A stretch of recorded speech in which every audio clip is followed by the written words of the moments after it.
Hello बच्चों, मैं दीपिका राजस्थान सरकार और वेदांता के CSR इनिशिएटिव ई कक्षा में आपका स्वागत करती हूँ, जिसके टेक्निकल पार्टनर है मिशन ज्ञान। बच्चों, हम पढ़ रहे हैं कक्षा 10 का विज्ञान विषय का अध्याय 1 रासायनिक अभिक्रियाएं और समीकरण। तो इस पार्ट को पिछले भाग में हमने कंप्लीट कर लिया था। हमने ये अच्छे से समझ लिया था कि रासायनिक अभिक्रियाएं क्या होती है, किस तरह से इन्हें समीकरण के रूप में व्यक्त किया जाता है, समीकरण को हम किस प्रकार से संतुलित करते हैं।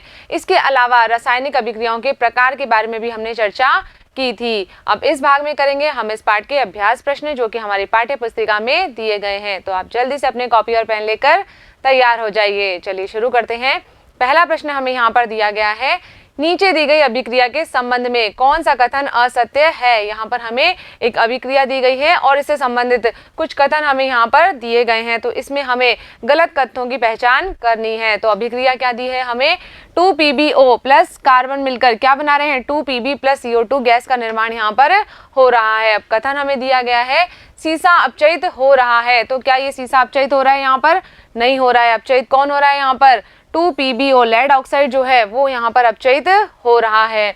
नेक्स्ट कथन दिया है हमें कार्बन डाइऑक्साइड उपचयित हो रहा है। तो कार्बन डाइऑक्साइड यहाँ पर उपचयित नहीं हो रहा है। उपचयित कौन हो रहा है, कार्बन यहाँ पर उपचयित हो रहा है, क्योंकि इसके अंदर ऑक्सीजन में वृद्धि हो रही है। तो ये दोनों जो कथन है ये कैसे हो जाएंगे, यहाँ पर गलत हो जाएंगे। आगे हमें कथन दिया है कार्बन उपचयित हो रहा है। तो सही बात है, बिल्कुल कार्बन के अंदर क्या हो रहा है, ऑक्सीजन जुड़ रहा है। तो हम कहेंगे कि कार्बन का क्या हो रहा है, उपचयन हो रहा है। अगला कथन दिया है लेड ऑक्साइड अपचयित हो रहा है। ये भी बिल्कुल सही है कि लेड ऑक्साइड क्या हो रहा है, अपचयित हो रहा है, क्योंकि इसके अंदर से ऑक्सीजन हट रही है, ऑक्सीजन का यहाँ पर ह्रास हो रहा है। तो यहाँ पर हमें जो विकल्प दिए गए हैं उनमें से गलत कथन वाला विकल्प कौन सा हो जाएगा, ए और बी। विकल्प 1 जो है वो सही है, क्योंकि यहाँ पर असत्य कथन हमें बताना है। तो असत्य कथन कौन सा हो जाएगा, ए और बी हो जाएगा। चलिए आगे बढ़ते हैं, नेक्स्ट क्वेश्चन लेते हैं।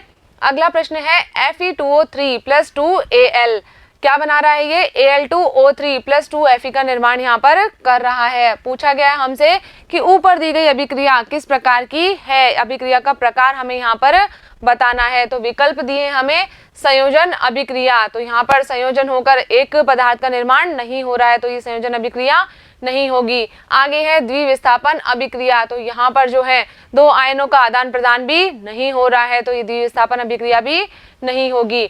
आगे दिया है वियोजन अभिक्रिया। तो ऐसा नहीं है कि एक अभिकारक टूटकर 2 से अधिक उत्पाद जो है वो हमें दे रहे हो, तो ये वियोजन अभिक्रिया भी नहीं होगी। आगे दिया है विस्थापन अभिक्रिया। तो यहाँ पर हम देख सकते हैं कि जो एल्यूमिनियम है ये क्या कर रहा है, आयरन को इसकी यौगिक से विस्थापित कर रहा है। तो ये कैसी अभिक्रिया हो जाएगी, विस्थापन अभिक्रिया हो जाएगी। चलिए आगे बढ़ते हैं। अगला प्रश्न दिया गया है हमें, लोह चूर्ण पर तनु हाइड्रोक्लोरिक अम्ल डालने से क्या होता है। सही उत्तर पर निशान लगाइए। जब हम लोहे के चूर्ण पर तनु हाइड्रोक्लोरिक अम्ल डालते हैं तो कौन सी अभिक्रिया होती है और कौन से उत्पाद का निर्माण यहाँ पर होता है। तो विकल्प हमें दिया गया है यहाँ पर हाइड्रोजन गैस एवं आयरन क्लोराइड बनता है। तो क्या अभिक्रिया होती है यहाँ पर कि जब हम आयरन पर क्या कर रहे हैं, तनु हाइड्रोक्लोरिक अम्ल डाल रहे हैं, तो अभिक्रिया के परिणाम स्वरूप क्या बनेगा, FeCl2 प्लस हाइड्रोजन गैस का निर्माण यहाँ पर होता है। तो ये जो विकल्प है ये बिल्कुल सही है, हाइड्रोजन गैस का निर्माण यहाँ पर होगा और आयरन क्लोराइड का निर्माण भी होगा। तो इस तरह से इस प्रश्न को हम हल कर सकते हैं। आगे बढ़ते हैं। अगला प्रश्न है, संतुलित रासायनिक समीकरण क्या है। रासायनिक समीकरण को संतुलित करना क्यों आवश्यक है। तो हमने पढ़ा था कि संतुलित रासायनिक समीकरण क्या होती है, जब जो हमने तीर का निशान अभिक्रिया में लगाया है उसमें बाईं और दाईं और जो तत्व दिए गए हैं उनमें परमाणुओं की संख्या दोनों ओर समान होती है। तो क्या कहते हैं हम उसे, संतुलित रासायनिक समीकरण कहते हैं। तो क्या लिखेंगे इसमें हम कि जब अभिकारक और उत्पाद दोनों ओर के प्रत्येक तत्व के परमाणुओं की संख्या बराबर होती है तो जो समीकरण है वो क्या कहलाती है, संतुलित रासायनिक समीकरण कहलाती है। अब क्यों करते हैं हम इस समीकरण को संतुलित, क्योंकि द्रव्यमान संरक्षण का नियम ये कहता है कि अभिक्रिया जब भी हो रही है तो द्रव्यमान का न तो निर्माण होगा न ही विनाश होगा, यानी कि अभिक्रिया होने से पहले और बाद में द्रव्यमान जितना पहले था उतना ही बाद में रहेगा। तो द्रव्यमान जो है वो बदलता नहीं है, इसीलिए हम क्या करते हैं, इस द्रव्यमान संरक्षण के नियम को संतुष्ट करने के लिए ही रासायनिक समीकरण को संतुलित करते हैं। चलिए आगे बढ़ते हैं। अगला प्रश्न देखते हैं, निम्न कथनों को रासायनिक समीकरण के रूप में परिवर्तित कर उन्हें संतुलित कीजिए। यहाँ पर हमें कथन के रूप में जो है रासायनिक अभिक्रिया दी है, इनका हमें समीकरण लिखना है और उसे संतुलित भी करना है। तो पहला हमें दिया है कथन, नाइट्रोजन हाइड्रोजन गैस से संयोग करके अमोनिया बनाता है। तो यहाँ पर हम अभिक्रिया लिख सकते हैं कि हाइड्रोजन और नाइट्रोजन मिलकर क्या बना रहे हैं, अमोनिया गैस का निर्माण यहाँ पर कर रहे हैं और इसे हमने संतुलित भी कर दिया है। क्या लिखेंगे हम, 3H2 प्लस N2 मिलकर क्या बना लेते हैं, 2NH3 का निर्माण यहाँ पर कर लेते हैं। तो यहाँ पर हम देख सकते हैं हाइड्रोजन कितने हैं, 6 हैं और यहाँ पर भी हाइड्रोजन के परमाणु 6 हैं।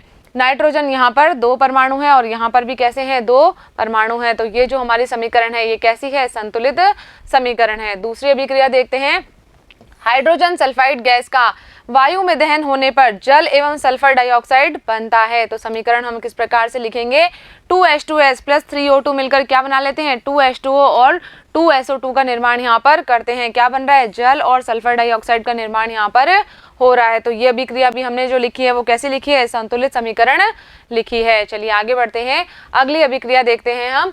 आगे दिया है एल्यूमिनियम सल्फेट के साथ अभिक्रिया कर बेरियम क्लोराइड एल्यूमिनियम क्लोराइड एवं बेरियम सल्फेट का अवक्षेप देता है। तो अभिक्रिया को कैसे लिख सकते हैं हम समीकरण के रूप में, 3BaCl2 plus Al2SO4 whole thrice, ये मिलकर क्या बनाता है, 2AlCl3 एल्यूमिनियम क्लोराइड बनाता है और यहाँ पर 3BaSO4 बेरियम सल्फेट का अवक्षेप भी हमें प्राप्त होता है। तो इस तरह से हम इस समीकरण को लिख सकते हैं।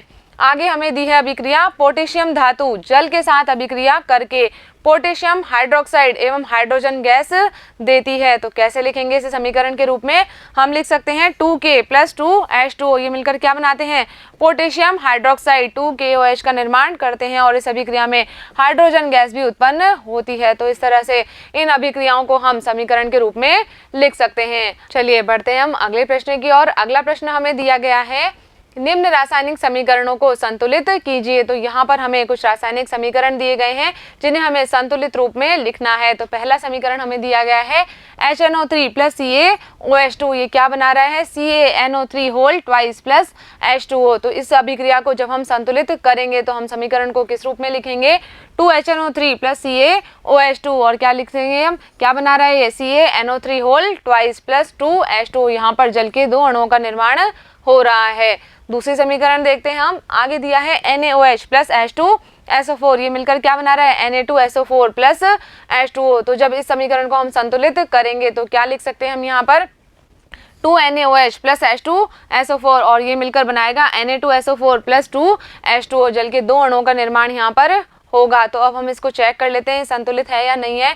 तो यहाँ पर हम देखें सोडियम के कितने परमाणु हैं, 2 परमाणु हैं और इधर भी सोडियम के 2 परमाणु हैं। फिर हम देखें यहाँ पर हाइड्रोजन कितना है, 2 हाइड्रोजन ये हैं और 2 हाइड्रोजन इधर है, यानी कि टोटल 4 हाइड्रोजन है। तो यहाँ पर भी हम देख सकते हैं कि यहाँ पर भी हाइड्रोजन कितने हैं, 4 हैं।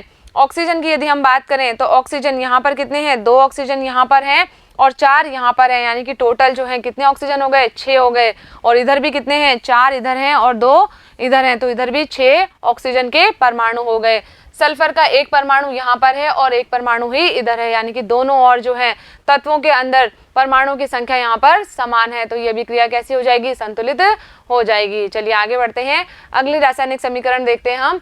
आगे दिया है NaCl प्लस AgNO3, ये मिलकर क्या बना रहा है, AgCl प्लस NaNO3। तो इसको यदि हम देखें तो ये जो समीकरण हमें दिया है ये संतुलित रूप में ही है। हम देख सकते हैं यहाँ पर भी Na एक है और यहाँ पर भी Na एक है, इसी तरह Ag यहाँ पर एक है तो यहाँ पर भी एक है। और क्लोराइड आयन की अगर हम बात करेंगे तो क्लोरीन भी क्या है, दोनों तरफ एक एक ही है। तो इस तरह से ये जो समीकरण है ये पहले से ही हमें संतुलित रूप में दी गई है। आगे देखते हैं, नेक्स्ट है BaCl2 प्लस H2SO4, ये मिलकर क्या बना रहा है, BaSO4 प्लस HCl। तो इसे जब हम संतुलित करेंगे तो क्या लिखेंगे, BaCl2 प्लस H2SO4 और ये मिलकर क्या बनाएगा, BaSO4 प्लस 2HCl। तो यहाँ पर ये अभिक्रियाएं जो है वो हमने संतुलित रूप में लिख दी है। आगे बढ़ते हैं, अगला प्रश्न लेते हैं।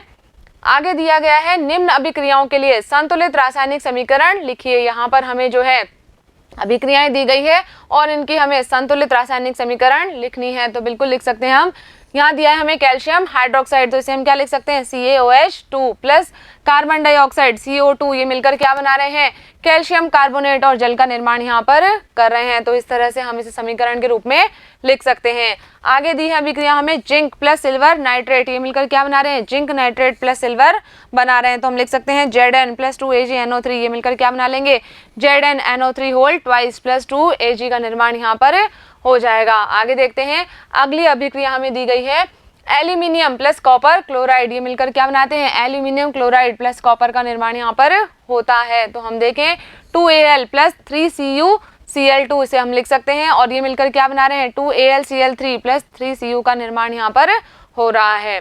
नेक्स्ट दिया गया है barium chloride plus potassium sulphate, ये मिलकर क्या बनाएंगे barium sulphate plus potassium chloride का निर्माण यहाँ पर होता है। तो समीकरण के रूप में हम कैसे लिखेंगे इसे BaCl2 प्लस K2SO4, ये मिलकर क्या बना लेते हैं BaSO4 प्लस 2KCl यहाँ पर बनाते हैं। तो इस तरह से हमारा ये प्रश्न यहाँ पर कंप्लीट हो गया। आगे बढ़ते हैं, अगला प्रश्न हमें दिया गया है निम्न अभिक्रियाओं के लिए संतुलित रासायनिक समीकरण लिखिए एवं प्रत्येक अभिक्रिया का प्रकार भी हमें यहाँ पर बताना है कि अभिक्रिया जो है वो कौन से प्रकार की है।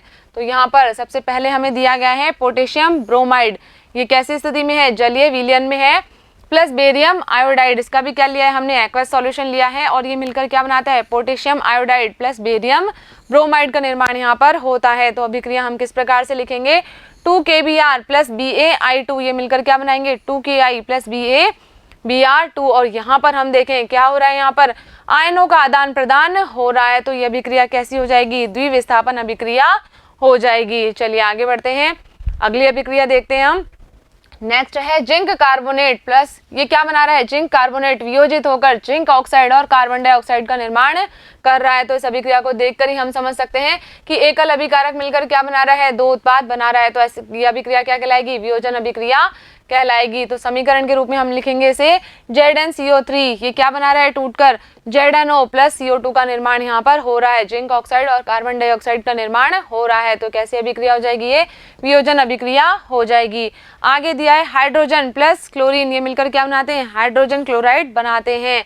अब ये अभिक्रिया क्या है संयोजन अभिक्रिया है, क्योंकि यहाँ पर दो अभिकारक मिलकर जो है एकल उत्पाद का निर्माण कर रहे हैं। तो कौन सी अभिक्रिया होती है संयोजन अभिक्रिया होती है। समीकरण के रूप में व्यक्त करें तो लिखेंगे हम H2 प्लस Cl2, ये मिलकर क्या बनाते हैं 2HCl बनाते हैं और कैसी अभिक्रिया हो जाएगी ये संयोजन अभिक्रिया हो जाएगी। चलिए आगे बढ़ते हैं, अगली अभिक्रिया देखते हैं मैग्नीशियम प्लस हाइड्रोक्लोरिक अम्ल, ये क्या बना रहे हैं magnesium chloride plus hydrogen gas का निर्माण यहाँ पर हो रहा है। कैसे लिखेंगे इसका समीकरण Mg प्लस 2HCl, ये क्या बना रहे हैं मिलकर MgCl2 प्लस H2 का निर्माण यहाँ पर हो रहा है, हाइड्रोजन गैस यहाँ पर बन रही है और ये कैसी अभिक्रिया हो जाएगी विस्थापन अभिक्रिया हो जाएगी। मैग्नीशियम ने क्या किया यहाँ पर इस हाइड्रोजन को विस्थापित कर दिया है और खुद इसके स्थान पर आकर बैठ गया है। तो कैसी अभिक्रिया हो जाएगी विस्थापन अभिक्रिया हो जाएगी। चलिए आगे बढ़ते हैं, अगला प्रश्न देखते हैं हम। आगे दिया है ऊष्माक्षेपी एवं ऊष्माशोषी अभिक्रिया का क्या अर्थ है उदाहरण दीजिए। तो हम पढ़ चुके हैं ऊष्माक्षेपी अभिक्रिया क्या होती है जिन अभिक्रियाओं में ऊष्मा का निर्माण होता है ऊष्मा बाहर निकलती है, ऐसी अभिक्रियाएं ऊष्माक्षेपी अभिक्रियाएं कहलाती है। तो क्या लिख सकते हैं हम यहाँ पर कि जिन अभिक्रियाओं में उत्पाद के साथ साथ ऊष्मा का भी उत्सर्जन होता है ऐसी अभिक्रियाएं क्या कहलाती है ऊष्माक्षेपी अभिक्रिया कहलाती है। उदाहरण यदि हम देखें इसका तो क्या हो जाएगा कार्बन प्लस ऑक्सीजन मिलकर क्या बनाते हैं कार्बन डाइऑक्साइड गैस बनाते हैं और इस अभिक्रिया में ऊष्मा भी उत्पन्न होती है, ऊष्मा का उत्सर्जन भी यहाँ पर होता है। तो ये कैसी अभिक्रिया हो जाएगी ऊष्माक्षेपी अभिक्रिया हो जाएगी। अब हमें बतानी है कि ऊष्माशोषी अभिक्रिया क्या होती है। तो ऐसी अभिक्रियाएं जिसमें क्या होगा ऊष्मा का अवशोषण होता है क्या कहलाती है ऊष्माशोषी अभिक्रियाएं कहलाती है। तो हम लिखेंगे कि जिन अभिक्रियाओं में ऊष्मा का अवशोषण होता है उन्हें ऊष्माशोषी अभिक्रियाएं कहते हैं। उदाहरण यदि हम देखें तो हम लिख सकते हैं कि 2AgCl सिल्वर क्लोराइड क्या करता है सूर्य के प्रकाश की उपस्थिति में वियोजित हो जाता है किसमें 2Ag प्लस Cl2 में। तो यहाँ पर सूर्य का प्रकाश क्या कर रहा है ऊष्मा दे रहा है, यानी कि इस अभिक्रिया में ऊष्मा अवशोषित हो रही है। तो ये कैसी अभिक्रिया हो जाएगी ऊष्माशोषी अभिक्रिया हो जाएगी। चलिए आगे बढ़ते हैं, अगला प्रश्न हमें दिया गया है श्वसन को ऊष्माक्षेपी अभिक्रिया क्यों कहते हैं, वर्णन कीजिए। तो बच्चों हमने पढ़ा था श्वसन क्या है, एक ऊष्माक्षेपी अभिक्रिया है। श्वसन की प्रक्रिया में क्या होता है, ऊष्मा उत्पन्न होती है, इसीलिए हमने क्या कहा है, इसे ऊष्माक्षेपी अभिक्रिया कहा है। क्या लिखेंगे इसमें हम कि श्वसन की प्रक्रिया में ग्लूकोज क्या करता है, कोशिकाओं में उपस्थित ऑक्सीजन के साथ में मिलकर हमें ऊर्जा प्रदान करता है, यानी कि इस अभिक्रिया में ऊर्जा उत्पन्न हो रही है, तो इसीलिए हम क्या कहते हैं, इसे ऊष्माक्षेपी अभिक्रिया कहते हैं। समीकरण के रूप में हम इसे व्यक्त कर सकते हैं C6H12O6, ये क्या करेंगे, ऑक्सीजन के साथ में अभिक्रिया करके किसका निर्माण करेंगे, कार्बन डाइऑक्साइड गैस, जल और ऊर्जा का निर्माण यहाँ पर करते हैं। तो इस अभिक्रिया में क्या हो रहा है, ऊर्जा उत्पन्न हो रही है, तो इसीलिए हम कह रहे हैं कि ये कैसी प्रक्रिया है, ऊष्माक्षेपी प्रक्रिया है। तो बच्चों यहाँ पर हमारे प्रश्न संख्या 1 से लेकर 10 तक कंप्लीट हो गए हैं। मुझे उम्मीद है कि इस वीडियो में हमने जो भी प्रश्न किए हैं उनको आपने अच्छे से समझा होगा और अपनी कॉपी में नोट भी कर लिया होगा। अगले भाग में हम प्रश्न संख्या 11 से लेकर 20 तक के प्रश्नों को हल करेंगे। तब तक आप पढ़ते रहिए, आगे बढ़ते रहिए। धन्यवाद।